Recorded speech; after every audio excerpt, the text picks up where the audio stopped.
It was a bright, sunny Saturday afternoon in a small, quiet neighborhood. The sun was shining high in the sky, making everything look happy and peaceful. Birds were chirping their little songs, hopping from tree to tree. The lawns were green and sparkly, like someone had sprinkled magic dust on them. Everything seemed perfect, like a picture from a storybook. That is, until I turned on my motorcycle. My name's Jake. I'm just a regular guy who loves his bike. It's big, it's shiny, and it makes a loud, rumbling noise when I start it up. That day, I twisted the key, and the engine roared to life. Vroom vroom. The sound bounced off the houses and rolled down the street. I couldn't help it, I grinned big. I love that sound. It's like music to me. But not everyone felt the same way. Then came Karen. Oh boy, Karen was something else. You've probably met someone like her before. Her hair was pulled back so tight it looked like it hurt. Her lips were squeezed together, all puckered up, like she'd just bitten into a sour lemon. She was the boss of the HOA, that's the group that makes rules for our neighborhood. Karen loved rules more than anything. She'd walk around with a tiny ruler, measuring people's grass. If it was even a tiny bit too long, like half an inch, she'd write you a note and make you pay money. Everyone was a little scared of her. So, when my motorcycle roared, Karen came charging out of her house like a mad bull. Her arms were flapping up and down, like she was trying to fly away. Her eyes were locked on me, and she looked super angry, like I'd done something awful, like kicking her cat or stealing her favorite flowers. She stopped right in front of my driveway and pointed at me. That noise is illegal, she yelled. Her voice was so loud, it almost drowned out my bike. I'm calling the cops right now. I didn't say anything. I just leaned back on my bike and shrugged my shoulders. No big deal, right? But here's the thing, Karen had no idea what was coming. She thought she was the queen of everything, with her perfect house and her perfect rules. She thought she could boss me around and scare me with the police. But her perfect little world? It was about to turn upside down, like a flipped pancake. See, I had a secret. And it wasn't about my motorcycle. Oh no, it was way bigger than that. Let's back up a little. I moved to this neighborhood a few months ago. It's a nice place, small houses, friendly people, kids riding bikes. But Karen? She made it tough for everyone. She'd knock on doors and complain about silly things. Your dog barked too loud, she'd say. Or, your trash can isn't in the right spot. People rolled their eyes when she wasn't looking, but they listened because she was in charge. Me. I didn't care much for her rules. I liked my bike, and I liked riding it. That's it. The first time Karen saw me, she didn't like me one bit. I was washing my motorcycle in the driveway, and she marched over. That thing is too loud, she said, crossing her arms. It's against the rules. I just smiled and kept washing. She huffed and walked away, but I could tell she was already planning something. From then on, every time I rode my bike, she'd glare at me from her porch. I'd wave, just to bug her. She hated that. This Saturday, though, was different. The sun was out, the air was warm, and I wanted to ride.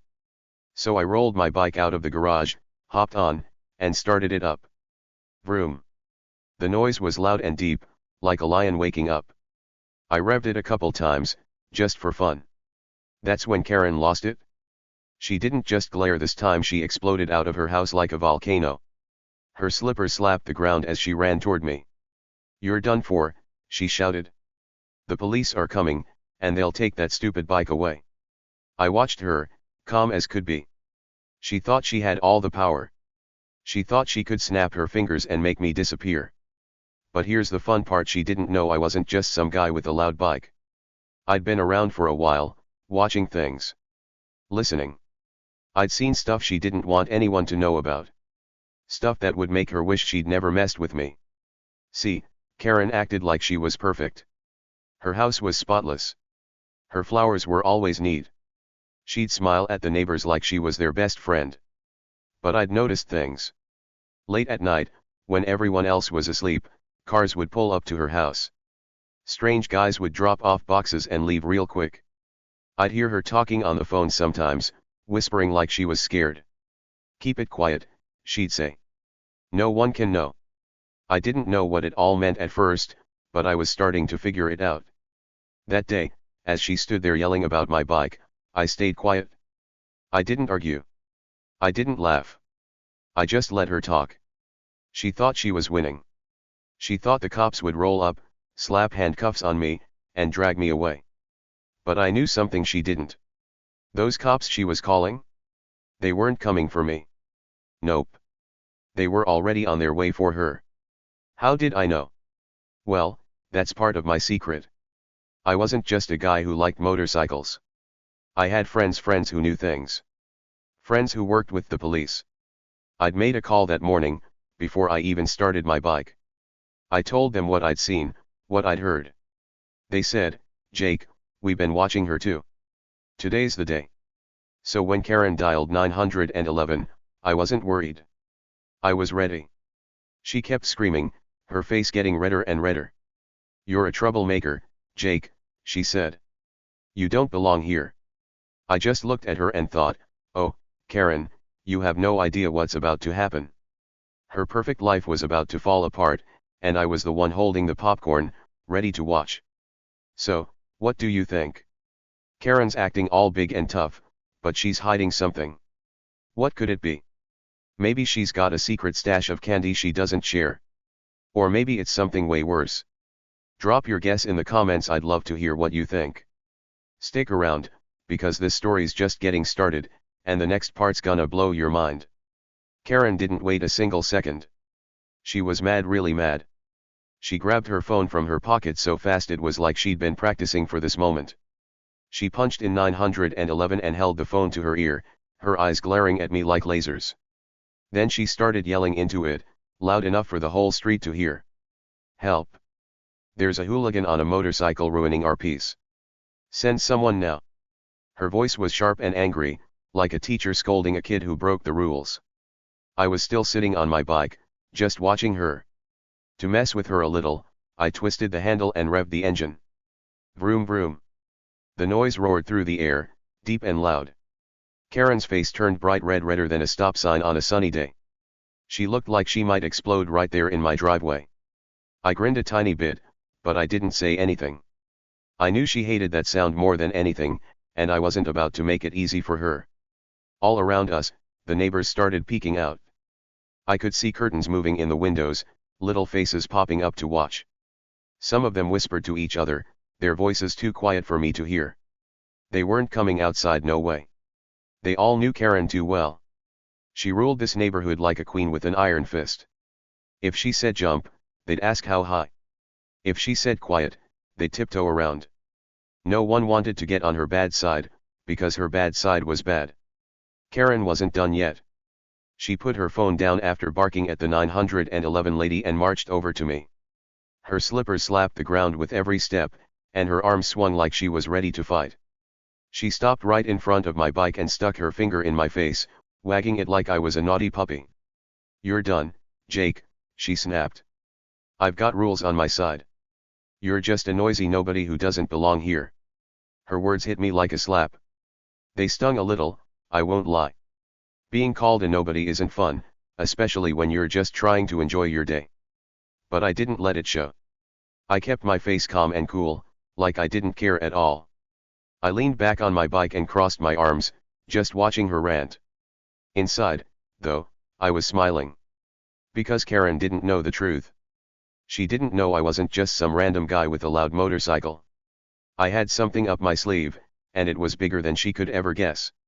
See, I'd been watching Karen for weeks. Not in a creepy way, just paying attention. Ever since I moved here, she'd been bossing everyone around like she owned the whole street. She'd yell at kids for riding bikes too fast. She'd knock on doors and tell people their flowers weren't the right color. She even fined a guy for leaving his trash can out an extra day.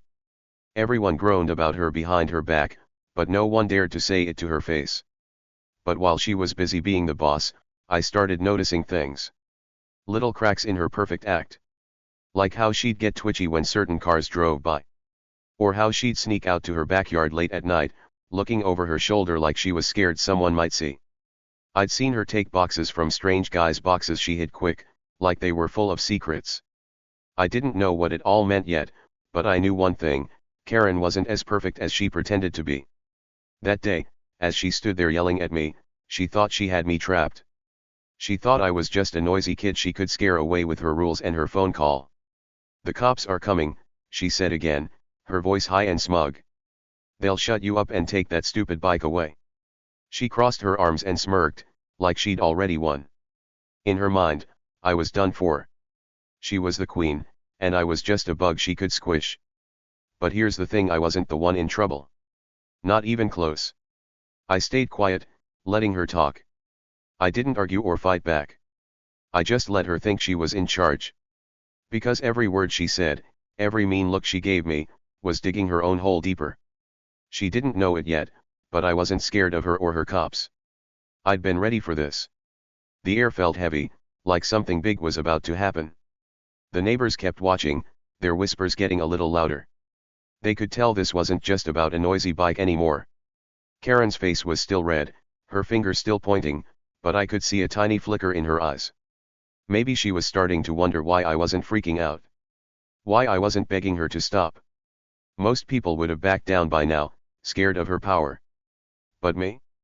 I just sat there, cool as a cucumber. That's because I knew something she didn't.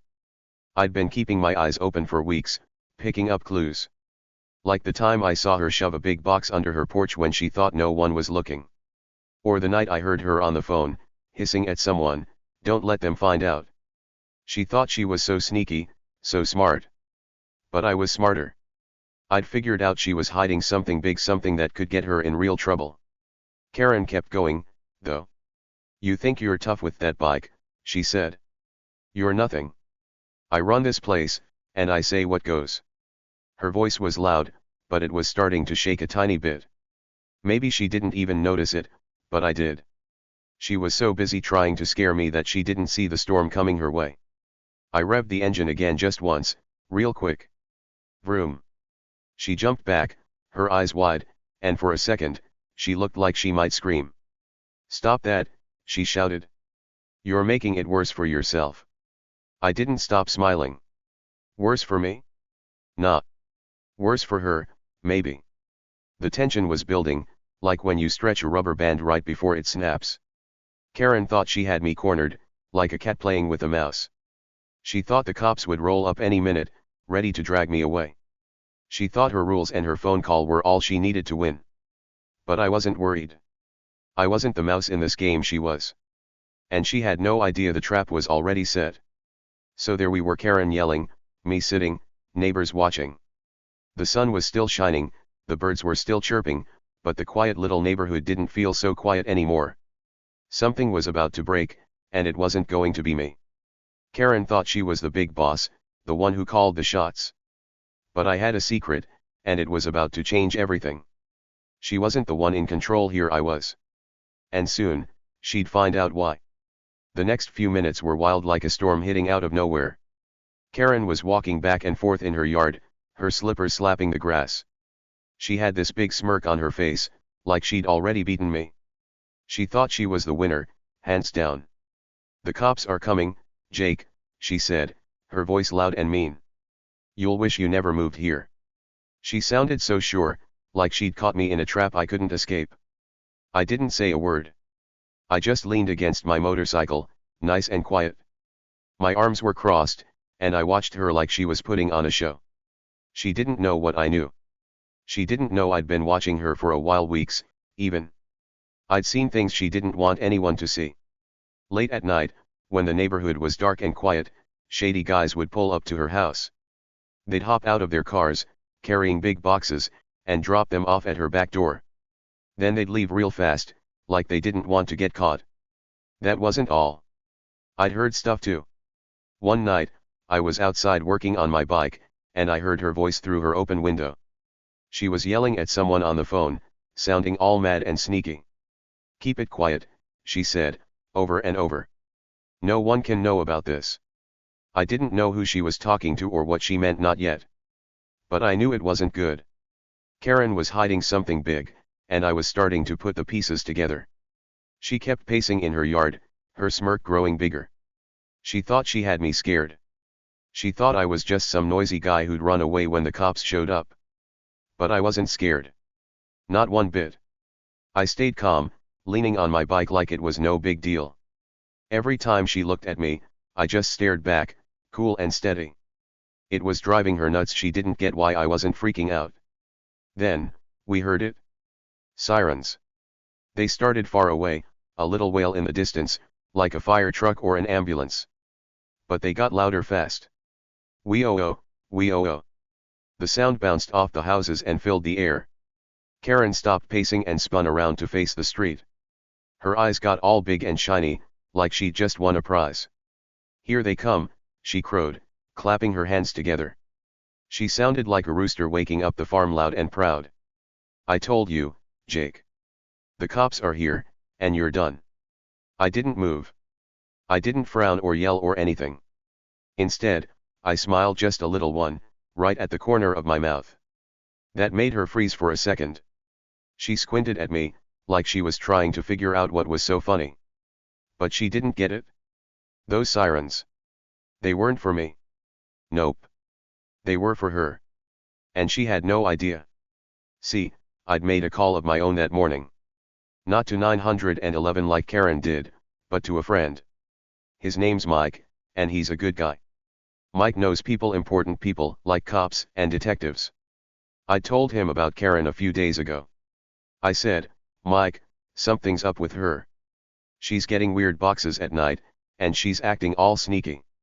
Mike listened, then said, Jake, we've been hearing stuff about her too. Let me talk to my buddy at the police station. So that morning, before I even started my bike, I called Mike again. Today's the day, I said. She's gonna flip out when I ride. Can you make sure the cops know? Mike laughed and said, Don't worry, Jake. They're ready. They've been watching her for weeks. Those boxes. They're trouble. Just wait. I hung up, grinning. That's why I wasn't worried now. Karen thought she was calling the cops on me, but I'd already set the stage. Her little kingdom was falling apart, and she didn't even see it coming. Back in her yard, Karen was still talking big. You're gonna learn your lesson, she said, pointing at me again. No one messes with my rules. She was so busy yelling that she didn't notice how quiet I was. She didn't see the neighbors peeking out, their faces all curious. They could feel it too, something was about to happen. The air felt buzzy, like right before a thunderstorm. The sirens got closer. Wee-oh-oh, wee-oh-oh. Now you could hear tires on the road too, squeaking as they turned into our street. Karen clapped again, bouncing on her toes. That's it, she shouted. They're here for you, Jake. She looked so happy, like she'd just won a giant teddy bear at the fair.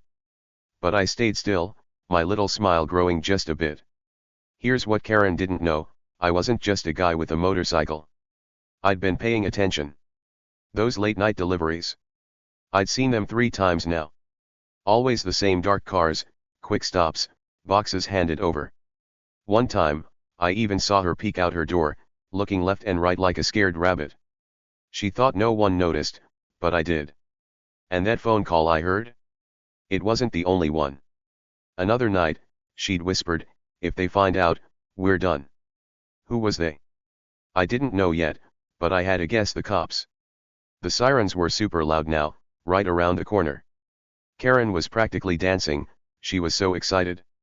Say goodbye to that bike, she yelled. You're out of here. The neighbors leaned closer to their windows, their eyes big. They'd never seen Karen this worked up before. Usually, she just bossed people around and they listened. But me? I wasn't playing her game. And that was making her madder and a little nervous too, even if she didn't show it yet. I decided to have some fun. I revved my engine one more time. Vroom. The sound roared out, loud and strong.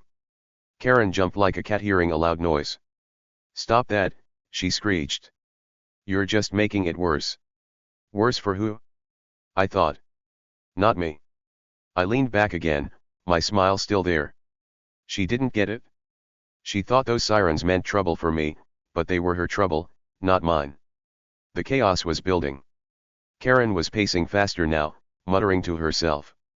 Stupid kid, thinks he's so tough, cops'll fix him. She didn't even look at me anymore, she was too busy imagining me in handcuffs. But I knew better. I'd made my call. Mike had talked to his cop friend. They'd been watching Karen, waiting for the right moment. And today, with her yelling about my bike, was perfect. The sirens were so close you could feel them in your chest. Karen's smirk was huge, like she'd won the biggest game ever. But I wasn't worried. I'd seen her secrets. I'd heard her whispers. And now, the truth was rolling in, loud and clear. Her little world was about to crack wide open, and she didn't have a clue. So, what do you think's in those boxes? Stolen toys? Secret candy? Something worse? Drop your guess below. I can't wait to see what you think. Stick around, because this story's heating up fast. The big moment was here, and it was loud. 2 police cars zoomed into our little cul-de-sac, their tires screeching like in a movie. The sirens were blaring wee-oh-oh, wee-oh-oh, and the lights on top flashed red and blue, bouncing off the houses. Karen's face lit up like it was her birthday. She started waving her arms like crazy, trying to get the cops to come to her. She pointed right at me, her finger shaking. "That's him," she yelled. "Arrest him for the noise. He's the troublemaker." I was still sitting on my motorcycle, cool as could be. I didn't move or say a word.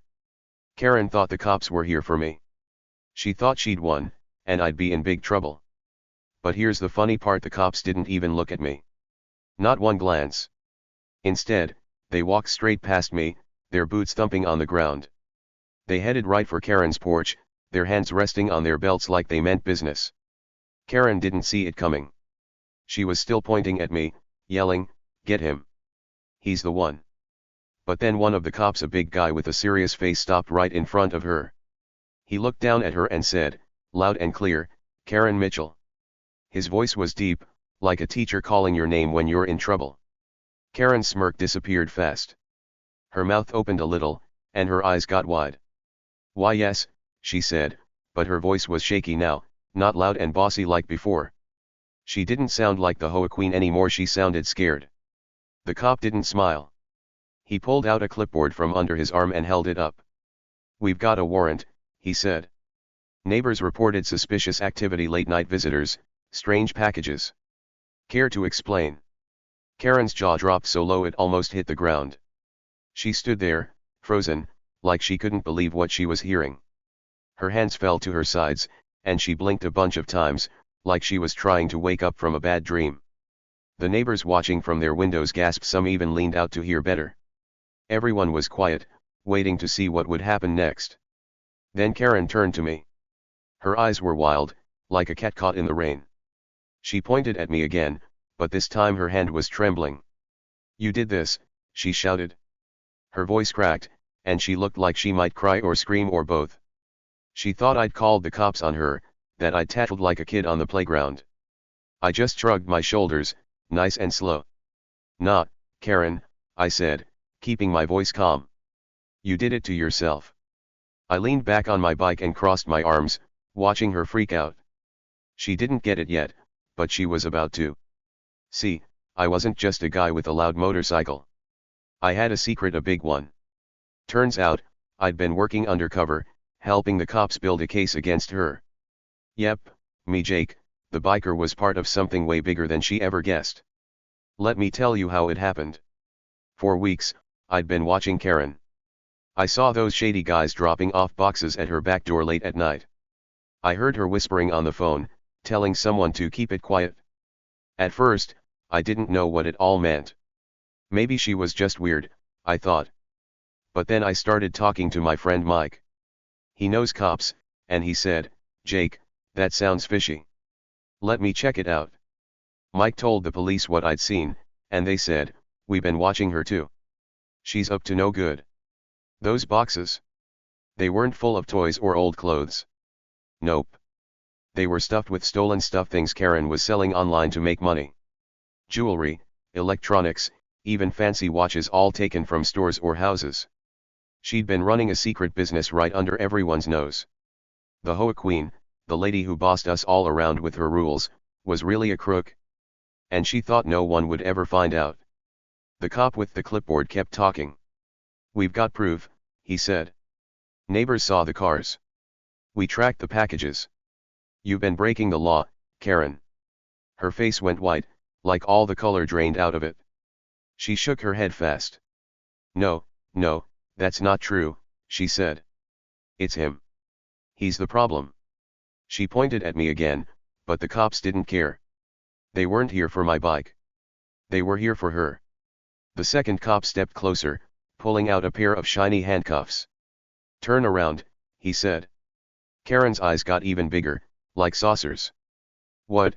She screeched. You can't do this. I'm in charge here. But the cop didn't listen. He grabbed her arm not hard, but firm and turned her around. The handcuffs clicked shut around her wrists. Click, click. That sound was loud in the quiet street, and it made Karen stop yelling for a second. I couldn't help it, I smiled a little more. Not a mean smile, just a told you so kind of smile. Karen had been so sure she'd get me in trouble. She thought her call to 911 would end with me in the back of a police car. But instead, she was the one in cuffs. All because of her own sneaky tricks. The neighbors were buzzing now. Some clapped, some cheered, some just stared with their mouths open. They'd been scared of Karen for so long, and now she was caught. One lady even yelled, "Good job, Jake," from her porch. I waved at her, still sitting on my bike. Karen twisted around, trying to look at me. "You set me up," she shouted. "You little sneak." But I shook my head. "I didn't set you up," I said. "I just watched. You're the one who broke the rules, real rules, not your silly HOA ones." She glared at me, her face all red again, but she couldn't argue. The cops had the proof, and she was stuck. The big cop turned to me for a second. "Thanks, Jake," he said, quiet so Karen wouldn't hear. "You helped us a lot." I nodded back. See, I'd been working with them for weeks, telling them what I saw, what I heard. They needed someone on the inside, someone Karen wouldn't suspect. And who better than the noisy nobody she hated? Karen's perfect little world was gone. She wasn't the queen anymore. She was just a lady in handcuffs, caught red-handed. The cops started walking her toward their car, and she kept yelling. "This is a mistake. You'll be sorry." But no one believed her now. The truth was out, and it was a big, juicy surprise. So there it was, the HOA queen was a crook, and I was the guy who helped stop her. Not bad for a biker, huh? Stick around, because this story's not over yet. The cops didn't waste any time. They snapped those shiny handcuffs on Karen right there in her yard. Click, click. Her arms were stuck behind her back, and her perfect hair, usually tied up so tight, fell loose all over her face. She looked messy now, not like the HOA queen she used to be. She kept yelling, her voice loud and squeaky. "This is a mistake," she shouted. "I'm in charge here. You can't do this." But no one paid attention to her anymore. The cops just held her arms and started walking her to their car. Karen squawked like a mad chicken, kicking her feet a little as they pulled her along. "Let me go," she cried. "I didn't do anything wrong." But everyone knew that wasn't true. The cops had the proof, those sneaky boxes, the late-night visitors. She wasn't the boss anymore.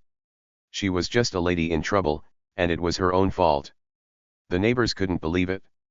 They'd been scared of Karen for so long, but now they were free. As the cops hauled her away, people started cheering. "Woohoo," someone yelled from a porch. "She's gone," another voice shouted. Faces popped out of windows, smiling big. One guy, an older man with gray hair, ran over to me. He clapped me on the back, hard enough to make me laugh.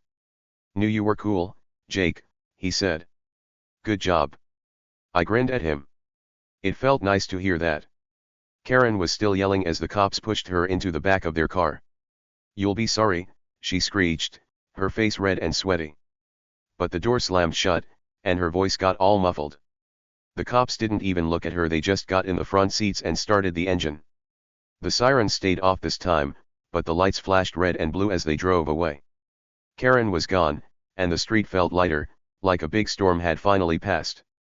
I looked around. The sun was still shining, the birds were chirping again, and the neighbors were buzzing with excitement. No one was sad to see Karen go. She'd been a tyrant, a big bully with her rules and her fines. She'd made everyone miserable, measuring grass and yelling about trash cans. But now, Her reign was over. She couldn't boss us around anymore. I climbed back onto my motorcycle and turned the key. Vroom. The engine roared to life, louder than ever. I revved it a few times, vroom vroom, just because I could. The sound rolled down the street, deep and strong, and no one complained. Not one person ran out to tell me to stop. The street was mine now. No more HOA tyrant to ruin the vibe. I could ride my bike whenever I wanted, and that felt awesome. The neighbors started coming outside, talking and laughing. "She's really gone," a lady said, clapping her hands. Finally, a kid shouted, riding his skateboard down the sidewalk. Everyone was happy, like they'd been holding their breath for years and could finally let it out. Karen's mean rules were history, and we could all just enjoy our days again. I leaned back on my bike, watching it all. Peace was back, well, peace with a little rumble from my engine. I liked that kind. The air felt fresh, and the neighborhood felt like home again. No more sneaking around, no more fines for silly things. Karen had tried to control everything, but she'd lost. Justice was served, and it felt so good. The gray-haired guy walked over again. "You're a hero, Jake," he said, smiling. "She thought she could scare you, but you got her instead." I laughed. "Nah," I said. "She got herself. I just helped a little." He nodded, still grinning, and walked off to talk to the others. As the police car disappeared around the corner, I revved my bike one more time. Vroom. The sound was loud and free, just like us. Karen was gone, her power was gone, and we were all better off. The street was ours again, and that was the best ending I could ask for. Here's something to think about: sometimes the loudest people act like nothing can stop them. They shout and boss everyone around, thinking they're the best. But the quiet ones, the ones they don't notice, can surprise them big time. They're the ones who make things happen. Karen found that out the hard way. She thought she ruled everything, but she was wrong. So, next time someone tries to push you around, just smile. You might be the one with the real power, and they won't even see it coming. What's your favorite part of this story? Tell me below, I'd love to hear. See you next time.